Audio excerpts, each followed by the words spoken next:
Assalamualaikum warahmatullahi wabarakatuh. Di pertemuan kali ini kita mulai praktek dalam membaca teks bahasa Arab.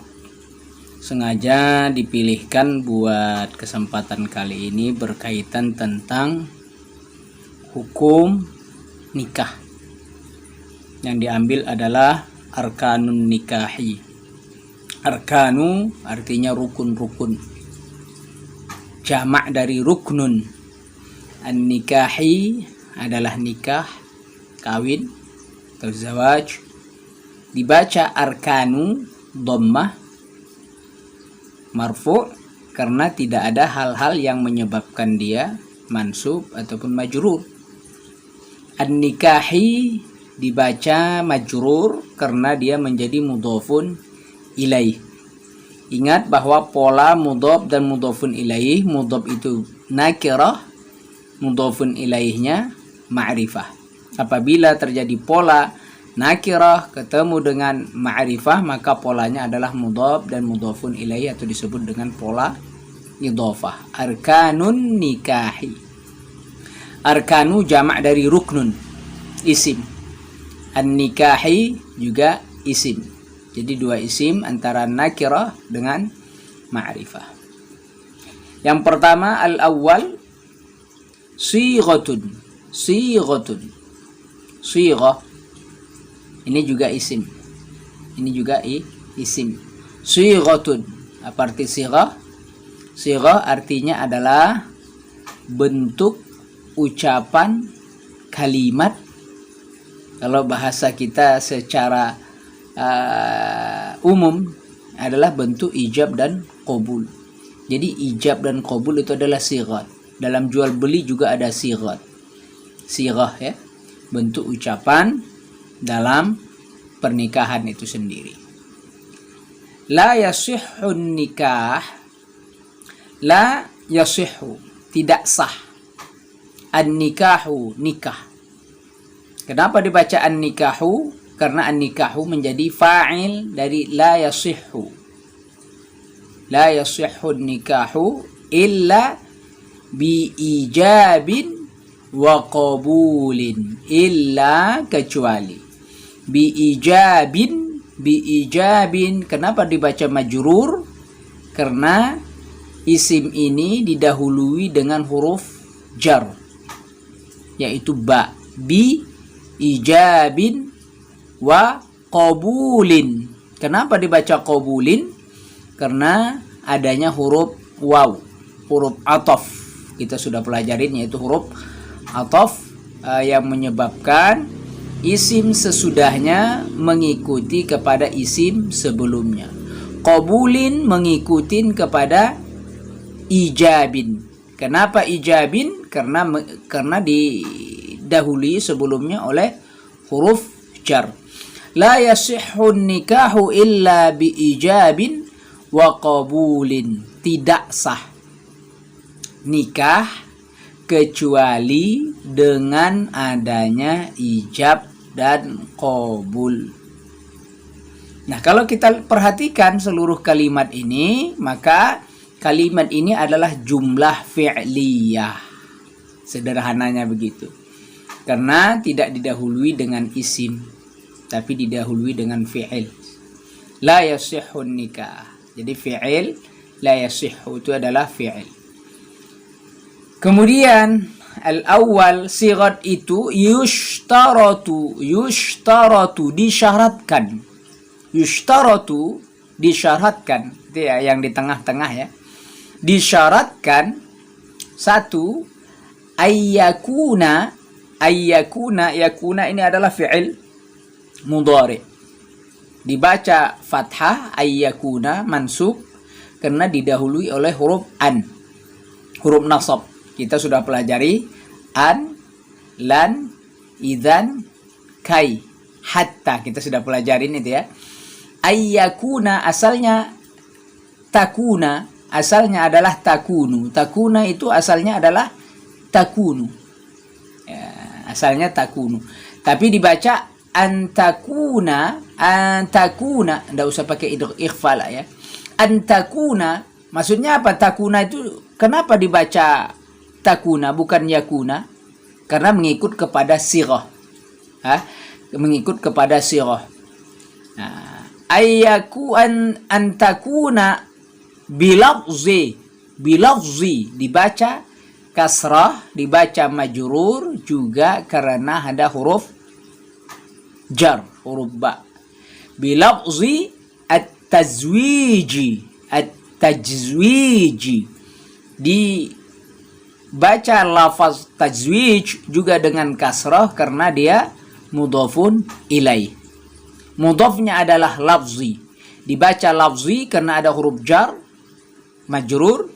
At-tazwiji dibaca juga majrur tapi penyebabnya berbeda. Tazwij dibaca karena dia mudhafun ilaih.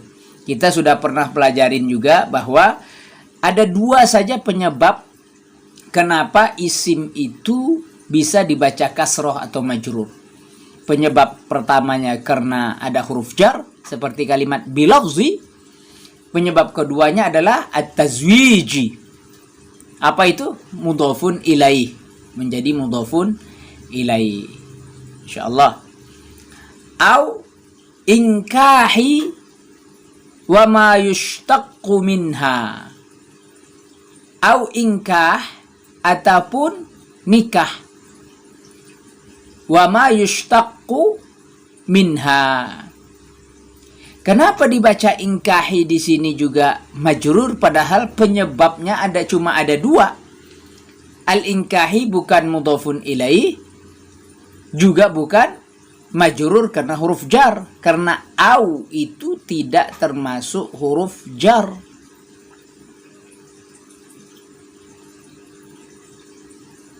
Nah, karena ini bukan penyebab asli. Bukan penyebab asli. Nah, dia bukan penyebab asli. Nah, hanya saja dikarenakan ada huruf au termasuk dalam huruf atof.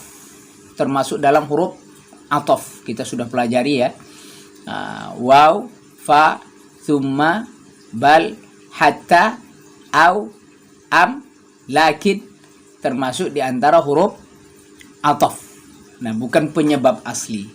Jadi karena diatofkan kepada tazwij, maka ingkahi juga dibaca majrur.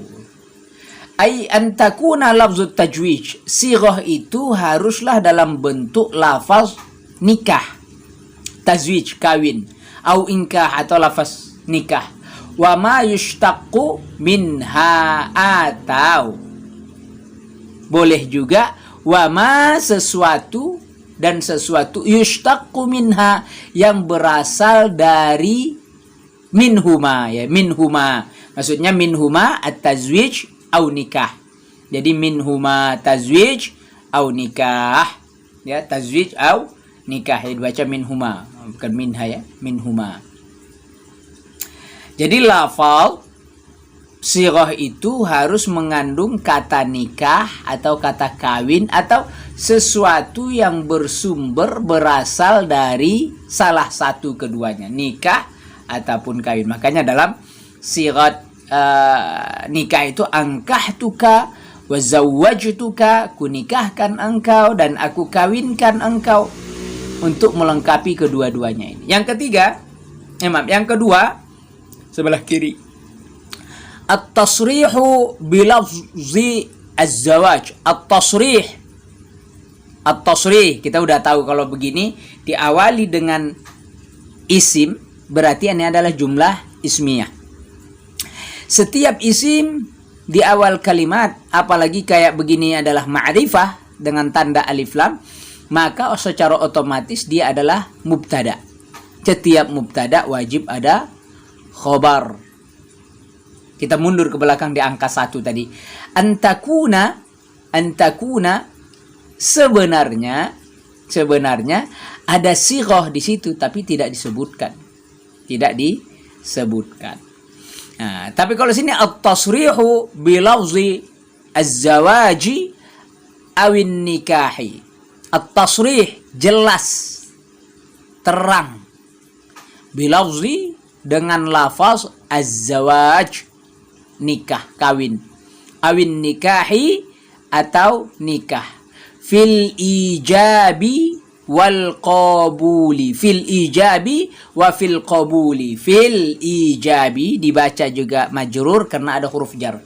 Fil ijabi wa fil qabuli. Fil ijabi wa fil qabul.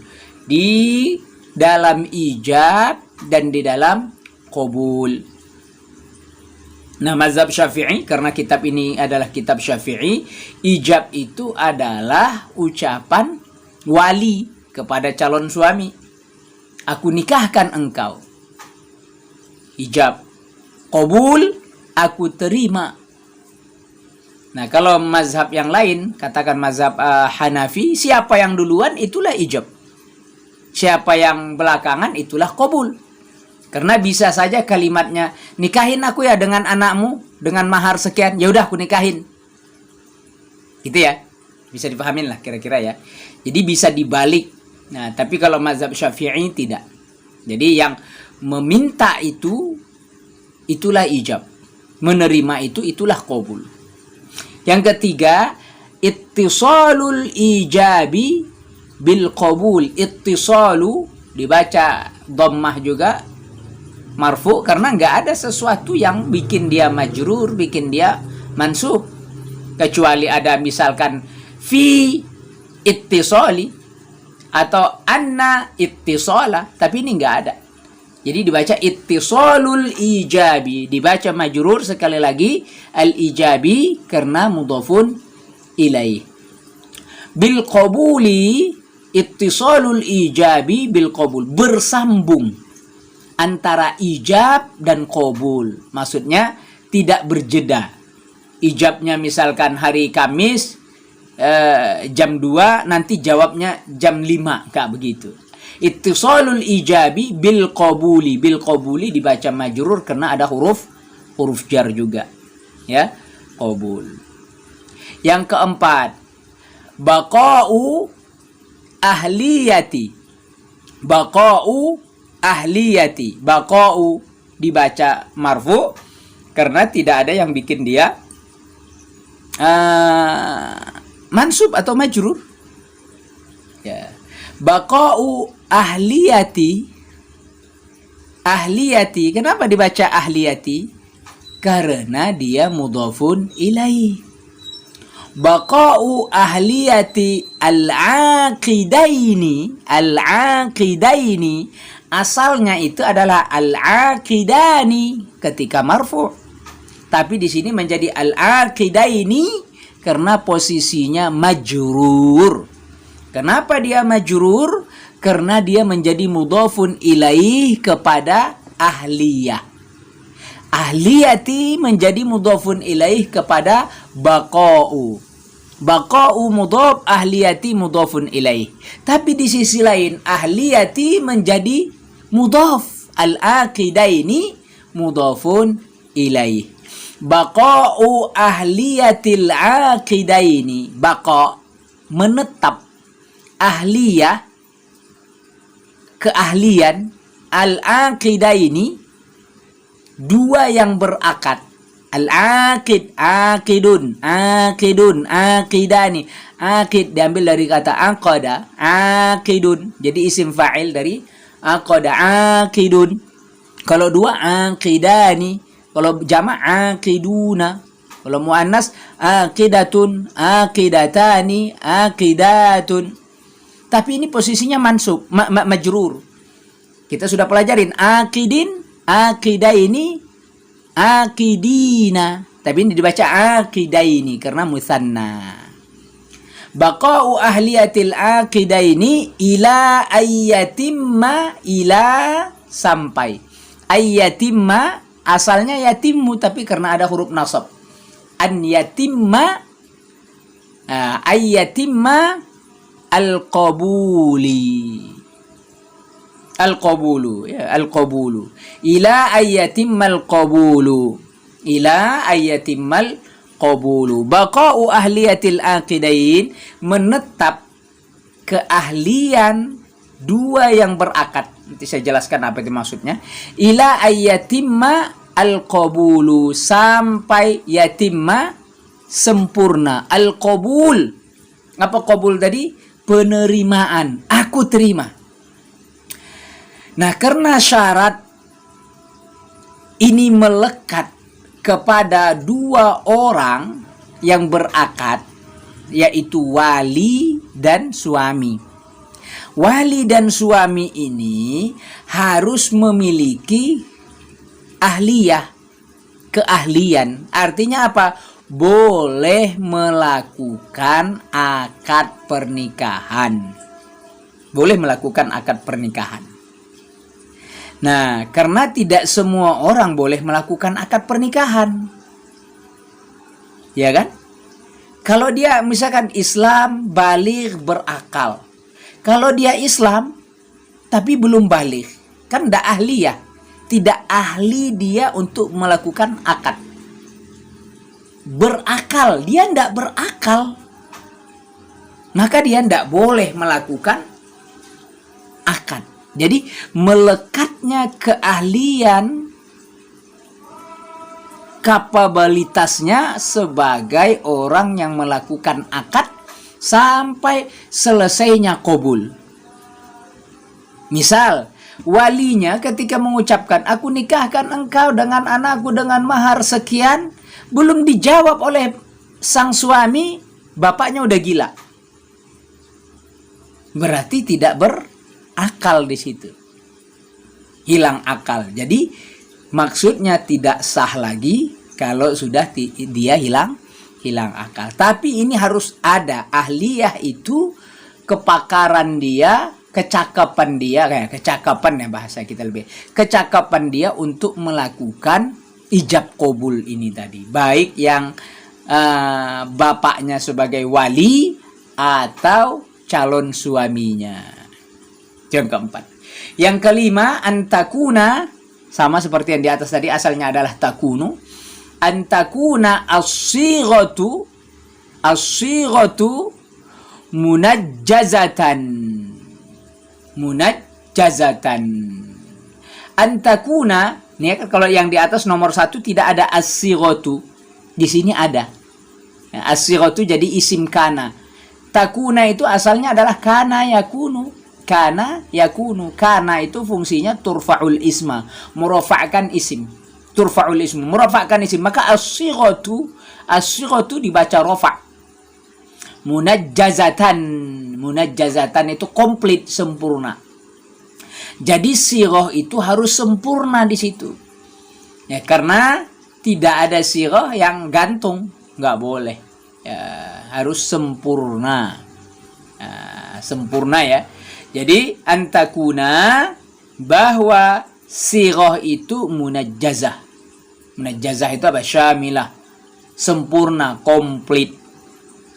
Ya, jadi kalau di sini jelas ya dia sebutkan sighah, sementara di nomor 1 nggak ada antakuna sighatu bilafzi tazwij, nggak disebutkan.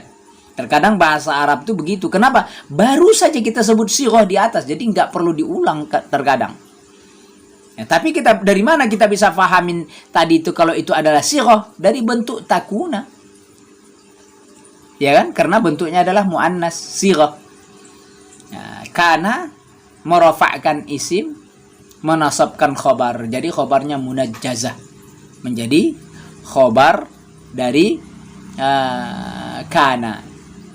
Yang di sini menjadi fi'il mudhari. Ya, takuna, antakuna, karena ada huruf an. Yang kemudian yang terakhir, antakuna as-sighatu mutlaqatan. Antakuna as-sighatu mutlaqatan. Hendaklah sighah itu, sighah tadi apa? Ucapan itu ya. Mutlaqatan, mutlak. Jadi mutlak betul-betul ijab qabul nikah. Bukan bercampur aduk dengan yang lain. Ini diantara bagaimana contoh kita bisa membaca, memahami teks-teks Arab. Ya, latihanlah meski mungkin terasa berat, mungkin terasa sulit, tapi dengan belajar pelan-pelan sedikit demi sedikit ya insya Allah kita akan belajar dari kesalahan-kesalahan yang kita lakukan. Tidak usah malu, ini bukan bahasa kita, ini bahasa Arab. Orang Arab sendiri banyak yang salah dalam membaca teks Arab.